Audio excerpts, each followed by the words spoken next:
તો નર્મદાના રાજપીપળામાં આજે પણ વૈષ્ણવ સમાજ દ્વારા અનોખી હોળી રમાય છે। માન્યતા મુજબ કૃષ્ણએ 4 સખીઓનું વૃંદ બનાવી 40 દિવસ સુધી હોળી મનાવી હતી, જેમાં ચોથું વૃંદ એ આ પુષ્ટિ માર્ગીય વૈષ્ણવ સમાજ હતો અને તેથી જ આ સમાજની બહેનો અને ભાઈઓ હોળીના 40 દિવસ પહેલાથી જ રસિયાના નામથી કૃષ્ણ ભક્તિમાં લીન થઈ રંગ અને ગુલાલની હોળી મનાવી કૃષ્ણ ભક્તિ કરે છે।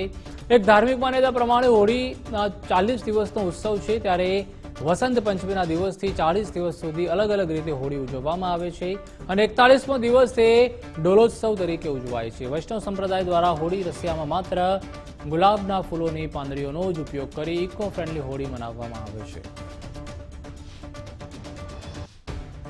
40 દિવસ થાય છે, એના 4 યુદ્ધ હોય છે। પહેલું યુદ્ધ રાધા સહચર્યની, પછી બીજું યમુનાજીનું, ચંદ્રાવલીજીનું, એમ 40 દિવસમાં 10 દિવસ 4 સખીઓના યુદ્ધ હોય છે। યુદ્ધ પ્રમાણે હોળી રમાય છે। એક વસંત પંચમીથી ડોલ ઉત્સવ લગીને રમાય છે અને આ સખ્ય ભાવથી રમાય છે। નંદગામ વરસાણામાં જે હોળી લઠમાર હોળી રમાય છે, દરેક વૈષ્ણવને થઈ જવાનું શક્ય નથી, એટલે બધી જ હોળીમાં વૈષ્ણવો ખૂબ આનંદથી આ અનેરો ઉત્સવ લઈ અને હોળીના રસિયાનો ઉજવાય છે। આજથી 5500 વર્ષ પહેલા વ્રજમાં હોળી શ્રી કૃષ્ણ અને રાધા રમ્યા હતા। નંદગામ અને બરસાનાની લઠમાર હોળી બહુ જ પ્રખ્યાત છે, જગ વિખ્યાત છે। પણ એ જ આનંદ અત્યારે આપણે લેવો હોય તો શું કરવું જોઈએ? તો અત્યારે દરેક હવેલીમાં વૈષ્ણવો બધા ભેગા થઈ અને એ કૃષ્ણ અને રાધા જે આપણે હોળીનો આનંદ લીધો હતો તે જ આનંદ અત્યારે વૈષ્ણવો ભેગા થઈને લઈ રહ્યા છે।